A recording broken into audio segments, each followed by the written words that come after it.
Hablamos a menudo acerca de lo que Dios unió. Por ejemplo, sabemos que Dios unió a un hombre y a una mujer en el matrimonio. Y acerca de la unión de la iglesia y el Estado. ¿Fue esta una unión de Dios? Bienvenidos a Temas de Actualidad. Mi nombre, Yolanda Santos. Nuevamente con ustedes y con un nuevo tema. El tema de hoy considero diferente, pero nuestro invitado no lo es. Es una cara familiar para ustedes. El pastor Stephen Bohr desde California con nosotros en este día. Buen día, pastor. ¿Cómo está? Gracias, Yolanda. Buen día para ti también. Estoy muy contento de estar nuevamente acá contigo y con 3ABN. Pastor, el tema de hoy, personalmente estoy convencida de que sí es un tema de actualidad. Prendemos la radio, estamos escuchando acerca de la unión, del Estado, de la Iglesia. Escuchamos grupos que dicen, oh, sí, esto debe ser así, ¿verdad? O estar unidos, trabajando juntos del Estado de la Iglesia. Vemos a otro grupo que consideran, oh no, el Estado y la Iglesia es algo que Dios no unió. ¿Puede explicarnos cuál es su opinión al respecto? Bueno, en realidad lo importante no es mi opinión. Lo importante es lo que la Biblia enseña en cuanto a esto. Es verdad, Yolanda, que en estos días los conflictos que se generan como resultado de los conceptos de iglesia y Estado son grandísimos, más que nunca antes en la historia de los Estados Unidos. Algunos, por ejemplo, están a favor de que el gobierno legisle la oración en las escuelas públicas, otros están en contra de que el gobierno exija la oración en las escuelas públicas. En realidad, lo importante es ver la perspectiva bíblica. ¿Qué dice la Biblia sobre el asunto de la iglesia y el Estado? La Biblia enseña que la iglesia debe estar casada con Jesús. Cristo es el marido, la iglesia es su esposa. Según el concepto bíblico, cuando la iglesia apela al brazo del Estado, eso es lo que la Biblia llama fornicación. Es decir, la iglesia debe funcionar como iglesia y el Estado debe funcionar como Estado, separados uno del otro. Entonces, cuando se habla del énfasis de la oración, que debe y debería ser una regla en las escuelas, ¿consideramos esto como parte de la unión o de la separación? ¿Es favorable o desfavorable? ¿Cómo? Bueno, es una buena pregunta. La Constitución de los Estados Unidos no prohíbe que individuos oren en las escuelas públicas o aunque alumnos, por voluntad de ellos, se reúnan para tener grupos de oración. Lo que la Constitución prohíbe es que el gobierno obligue a tener una oración, digamos, para comenzar las clases, que todos tienen que orar. O sea, el gobierno en realidad no tiene por qué estar diciéndole a la gente de que debe orar o no debe orar, porque la oración es algo que tiene que ver con la relación de un individuo con Dios, no de un individuo con el gobierno. Porque el gobierno va a decirle a la gente que tiene que orar, si la oración es un asunto de la piedad de un individuo con su Dios. En otras palabras, pastor, usted dice que si mi hijo está en la escuela, yo no tengo por qué disgustarme porque acaban de prohibir o quitar la oración en esa escuela. No debería ser para mí un impedimento. Quizá, ¿cuál es mi forma de responder? Bueno, la forma de responder es muy sencilla. No es que han quitado la oración de las escuelas públicas, porque los niños todavía pueden orar, ellos si quieren, pueden reunir grupos para orar, si es iniciativa de ellos. Lo que se prohíbe es que el gobierno tenga una oración obligatoria, digamos, al comienzo del día o al comienzo de la clase. Aún se puede tener un momento de silencio, a donde los alumnos, si ellos quieren orar, pueden orar.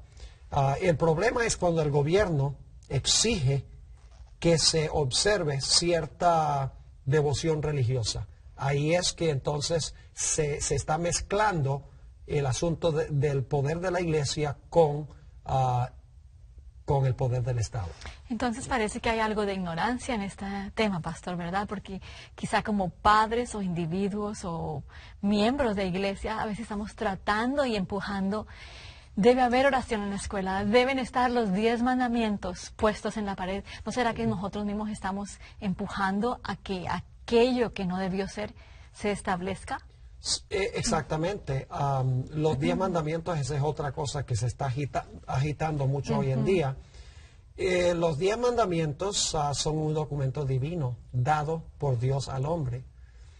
De nada sirve en realidad que se exhiban los 10 mandamientos, porque al fin y al cabo lo importante es que los 10 mandamientos se encuentren en el corazón del ser humano. No es escritos en un tribunal o escritos en una escuela. La clave es que esto se escriba en el corazón del hombre. El gobierno no puede cambiar a nadie. Es Dios a través del Espíritu Santo el que cambia al individuo. Es decir, los asuntos religiosos deben mantenerse en la iglesia y los asuntos seculares deben mantenerse en el ámbito público o en el ámbito del Estado. Pastor Bohr, ¿qué sucedió en la Edad Media cuando la iglesia se unió con el Estado? En realidad, Yolanda, en la Edad Media, el Estado era el departamento de policía de la iglesia.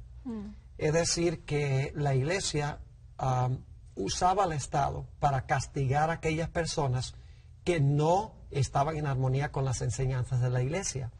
El resultado de esto fue la persecución.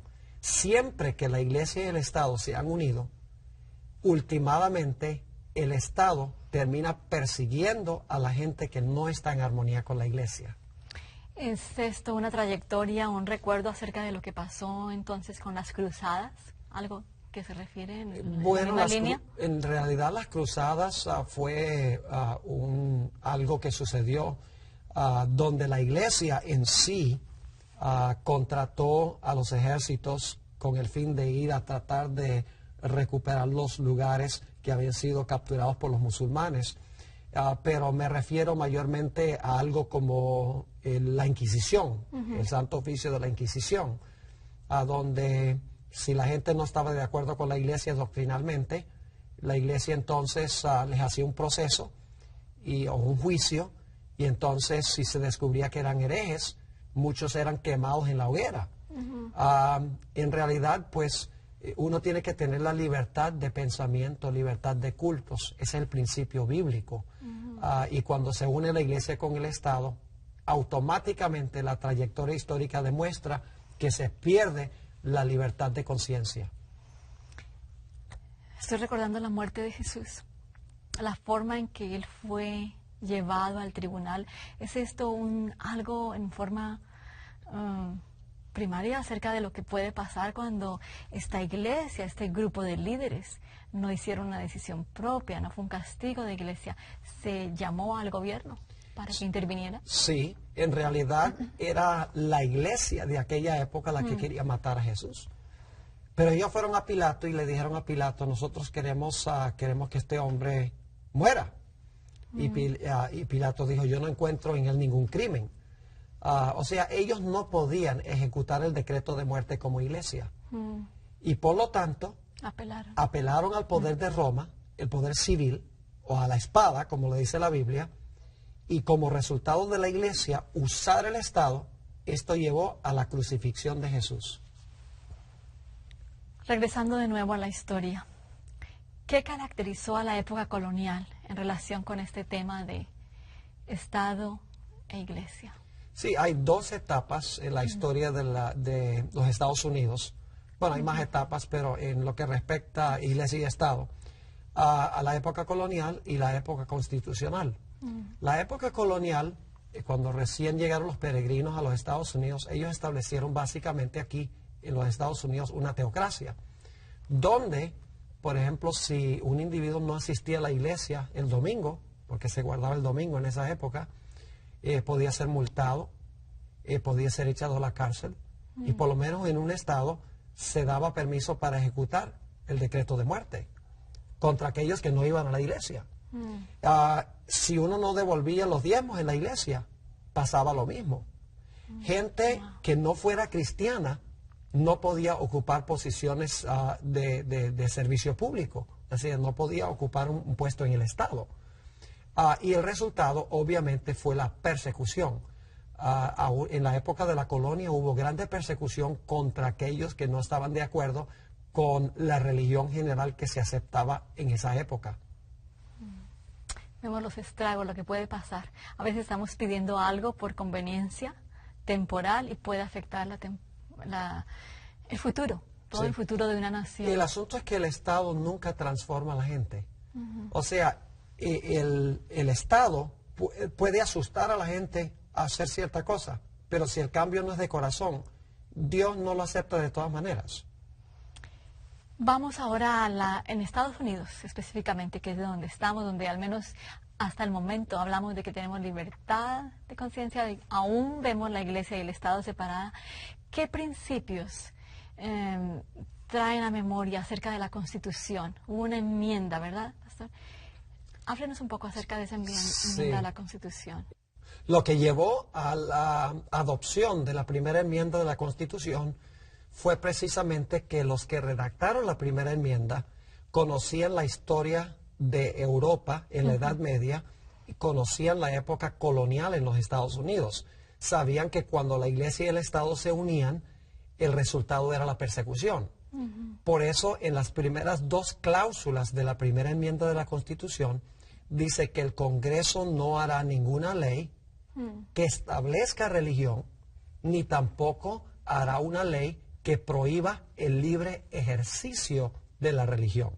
Es decir, la Iglesia, el Estado no puede imponer religión, ni puede tampoco prohibir religión, claro, siempre y cuando sea una religión que respete los derechos ajenos, los derechos de otras personas. Entonces hubo principios divinos en esa primera enmienda, ¿verdad?, a la Constitución. No cabe duda. Nos estamos olvidando, ¿verdad? Porque en la segunda parte de la primera enmienda están los derechos civiles. O sea, en realidad tiene tres cláusulas. El gobierno no puede establecer religión, el gobierno no puede prohibir religión, y luego entonces el resto de la enmienda tiene que ver con los derechos civiles que debe tener cada persona, el de hablar y el de reunirse pacíficamente, el de pedirle al gobierno que le rectifique a uno cualquier daño que alguien le haya hecho, etcétera. Es decir, todo eso está en la primera enmienda de la Constitución. Pero lo interesante es que los que redactaron eso, los padres constitucionales, dijeron claramente que el gobierno no puede establecer observancias religiosas ni puede prohibir que yo libremente practique mi religión. Y esos son principios divinos, porque Jesús dijo: dad pues a César lo que es de César y dad a Dios lo que es de Dios. Jesús también dijo: mi reino no es de este mundo. Ahí Jesús reconoció dos reinos. Él tiene su reino, pero ese reino no es de este mundo. Y luego dice: si mi reino fuera de este mundo, mis discípulos pelearían por establecerlo. Pero no es el propósito de Dios de que las observancias de la Iglesia sean impuestas por el Estado. Entonces, ¿cómo describe usted los peligros? ¿Qué peligros existen si hay unión entre Iglesia y Estado? A través de toda la historia se ven los peligros. El peligro es, últimamente, que la unión de la Iglesia con el Estado lleva a la persecución contra aquellos que no están de acuerdo con las enseñanzas de la Iglesia. Y hay muchos ejemplos bíblicos de esto también. Por ejemplo, en Daniel 3 y en Daniel 6. Tal vez más adelante hablamos un poco más sobre eso. Pero en esas dos historias se hayan ilustradas las dos cláusulas de la primera enmienda de la Constitución. Ese es un tema inmenso, ¿verdad? Estamos al menos abriendo un poquito el interés. Amén. Porque en las noticias, como le dije al principio, pastor, vemos constantemente esto, ¿verdad? Vemos incluso maestros y padres peleando, porque en la clase, en la escuela de mi hijo debe haber oración, como dijimos inicialmente, y debe estar un afiche, debe haber una figura de los 10 mandamientos. ¿Deberíamos pelear porque esto se establezca en la escuela? Mira, Yolanda, en realidad la oración es algo que debe hacerse en el hogar y en la iglesia. Y en las escuelas privadas. Por eso sería bueno tal vez enviar a los hijos a una escuela religiosa. Pero en realidad el gobierno no está en el negocio de la oración. ni está en el negocio del día de reposo, ni está en el negocio de imponer dogmas ni doctrinas de la iglesia. El asunto del Estado es gobernar en cosas civiles, es mantener el orden civil, no es dictar religión. Entonces estamos invitando al Estado, nosotros estamos pidiéndoles que esto se establezca y que se haga ley por guardar un día que se haga ley o porque hayan los mandamientos o de oración. Casi los estamos invitando, ¿verdad?, a que ellos mismos violen nuestros derechos civiles. Y no solamente eso, sino que la unión de iglesia y Estado corrompe al Estado y corrompe también a la iglesia. Porque esa coalición, hay muchos gobernantes que en realidad su corazón no es espiritual, su corazón no está con Dios, pero por ganarse los votos de la gente de la iglesia, apoyan a la iglesia. Y hay muchas personas en la iglesia que por conseguir el apoyo de la gente del Estado, les permiten hacer cosas que son contrarias a la voluntad de Dios. Es decir, esta unión corrompe tanto la iglesia como el Estado. Por eso es que la Biblia lo llama fornicación. En Apocalipsis 17, la unión de iglesia y Estado se le denomina fornicación, porque la iglesia debe estar casada con Jesús. Cuando la iglesia se une con el Estado, la iglesia está cometiendo adulterio espiritual porque ha abandonado a Jesús y quiere que el Estado haga lo que solamente Jesús puede hacer. ¿Cometemos fornicación como cristianos si tomamos parte en estos asuntos del Estado, por ejemplo? ¿Política? ¿Votos? No, como individuos no. Con tal que nosotros no tratemos de lograr que el Estado imponga nuestra religión, está bien. Es decir, debemos votar. Debemos, yo creo también, saludar la bandera, digamos, hacer Pledge of Allegiance, como decimos en inglés. Todo eso está perfectamente bien. No hay ningún problema con eso como individuos, pero la iglesia, logrando que el Estado haga lo que la iglesia quiere, ahí está el problema. Usted me habló acerca de Daniel en cuanto a ejemplo bíblico. ¿Qué tiene que ver Daniel con nuestro tema de hoy de unión de iglesia y Estado? En realidad, Yolanda, en Daniel 3 y Daniel 6 tenemos una ilustración de las primeras dos cláusulas de la primera enmienda de los Estados Unidos. La primera parte de la primera enmienda dice que el gobierno no puede establecer religión. La segunda parte dice que el gobierno no puede prohibir que la gente libremente practique su religión. La historia de Daniel 3 es donde el rey Nabucodonosor mandó a poner una estatua de oro y que todo el mundo adorara esa estatua de oro. Es decir, está tratando de imponer religión, está dictando cómo se debe adorar. Y todos sabemos lo que sucedió. Hubo 3 jóvenes que dijeron, nosotros no vamos a adorar, y como resultado, ¿qué vino? La persecución, porque no estaban de acuerdo. Los echaron a un horno. Y gracias a Dios que la Biblia dice que Jesús intervino, se metió al horno y libró a esos 3 jóvenes de la muerte. Esa historia entonces de Daniel 3 ilustra cómo es cosa muy terrible para el gobierno imponer religión. En Daniel 6 es diferente, porque allí el rey prohibió orar a cualquier dios que el Dios de él por 30 días. Es decir, estaba prohibiendo la posibilidad de practicar la religión. No estaba imponiendo religión, sino prohibiendo el libre ejercicio de la religión.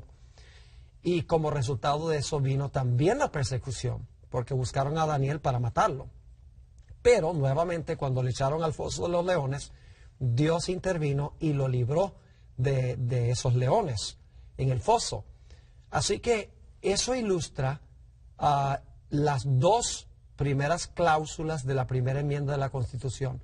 Cuando el gobierno impone religión, persecución. Cuando el gobierno prohíbe que uno ejercite libremente su religión, persecución. Y si Dios no interviene, el resultado es que la gente es muerta. Llegan a ser mártires, como sucedió con muchos de ellos durante la Edad Media. Pastor, yo sé que una de sus pasiones es profecía. En cuanto a ese aspecto de la unión de la Iglesia y del Estado, en sus estudios, ¿cómo ha visto usted que es el final de esta unión, Estado e Iglesia? Bueno, en realidad estamos viendo hoy en día en los Estados Unidos una tendencia muy fuerte a unir la iglesia con el Estado. Y la idea es que se deben poner los 10 mandamientos en los tribunales, se debe meter la oración a las escuelas públicas, se debe enseñar el creacionismo, etcétera, para que los Estados Unidos regrese a sus raíces religiosas. Pero en realidad, lo que necesitan los Estados Unidos para regresar a sus raíces religiosas no es que el Estado regrese a la iglesia a esa posición, sino que la iglesia haga lo que debe hacer y el hogar haga lo que debe hacer para que nuevamente la gente sienta esa profundidad religiosa en su vida y de esa manera entonces ya se va a afectar todo el país. Es decir, nunca se cambia el país imponiendo desde afuera. Solamente se cambia el país cuando se siembra espiritualmente la verdad de Dios en el corazón, la ley en el corazón, y entonces la sociedad va a ser diferente. No vamos a estar hablando de tener que poner los 10 mandamientos porque todo el mundo va a vivir en armonía con los 10 mandamientos. Los mandamientos en el corazón. Exactamente, esa es la clave. Usted hablaba también en que este asunto de la unión de iglesia y Estado puede afectar o afecta a las familias hispanas. ¿En qué forma? ¿A qué se refiere usted? Bueno, tal vez podría mencionar que la mayoría de las familias hispanas en los Estados Unidos vienen de otros sistemas políticos, de países donde hay otros sistemas políticos, donde probablemente hay esta unión entre la iglesia y el Estado. Y entonces desconocen en gran medida la trayectoria constitucional de los Estados Unidos. Y el peligro es que vengan a los Estados Unidos y entonces traigan esa idiosincrasia del país de donde vienen, donde es lo más natural, lo más normal, es que la iglesia y el Estado estén juntos y que el Estado ayude a la iglesia establecida, y que apoye a la iglesia y que imponga lo que enseña la iglesia, etcétera, y pensar que ese es el plan de Dios y querer implementarlo acá. Ahora, este país tiene una trayectoria completamente diferente que la trayectoria de esos países, y el peligro es que vengan acá y como están acostumbrados a ese sistema, pensar que es bueno apoyar la idea de poner la oración a las escuelas y que el gobierno debe poner los 10 mandamientos y que el gobierno debe exigir que se enseñe creacionismo, etcétera. Ese es el gran peligro que yo veo entre los hispanos, el asunto de que ellos han crecido en un sistema donde se une la iglesia con el Estado y que piensen que eso es lo natural y lo normal que hay que hacer aquí también. Usted me trae recuerdos de cuando yo estaba creciendo, de una familia que es católica, muy católica. Y yo recuerdo en la escuela de monjitas que era muy natural que el sacerdote que iba, ¿verdad?, a ayudar allí a hacer la misa, tuviera mucho en común con la policía y sí, casi uno los veía como unidos. Sí, sí. Era algo muy natural. Sabíamos que casi que si el sacerdote dice o incluso va y da una orden a la oficina de la policía, es algo que es fuerte, que se hace. En ese entonces, como usted dice, algo natural, algo normal. La importancia de estudiar historia, ¿verdad? De saber la historia para saber qué es lo correcto. Exacto. Y qué es lo que no me va a afectar como individuo. Yo viví en Colombia a principios de la década de los 50. A fines de los años 40, a principios de los 50, hubo un periodo de gran violencia en Colombia. Se conoce como el periodo de la violencia. Y en realidad era una guerra religiosa. Y los que no estaban de acuerdo con la iglesia eran encarcelados. Inclusive muchos de ellos perdieron la vida. Y esto es en pleno siglo XX. No estamos hablando de la Edad Media. Pero se dejó ver nuevamente el tremendo peligro de que la iglesia y el Estado tengan un concordato, o la iglesia y el Estado tengan un convenio, porque al fin y al cabo la iglesia, que es más grande y tiene la mayoría, es la que domina y le dicta a todos los demás. Entonces los demás pierden su libertad de conciencia, su libertad de cultos. Lo importante de usar ese don que el Señor nos dio a cada uno, ¿verdad? Así es. El don de usar nuestro cerebro, de usar nuestro libre albedrío y no escoger no hacer decisiones porque mis padres, mis abuelos lo hicieron, ¿verdad? Sino decisiones que sean inteligentes. Así ¿verdad? es. Que sean, porque sabemos que es una decisión adecuada, no va a afectar mi familia y es la decisión que el plan original ha dado. Sí, los Libertad. padres fundadores de los Estados Unidos, los Estados Unidos en su fase constitucional, dijeron que cada persona debe estar libre para defender sus enseñanzas y para hacer proselitismo y predicar sus enseñanzas a otros para persuadirles en cuanto a la verdad. En un sistema donde se une la iglesia con el Estado, la iglesia que tiene mayoría no le gusta la idea de que la gente pueda, digamos, restarle súbditos a la iglesia.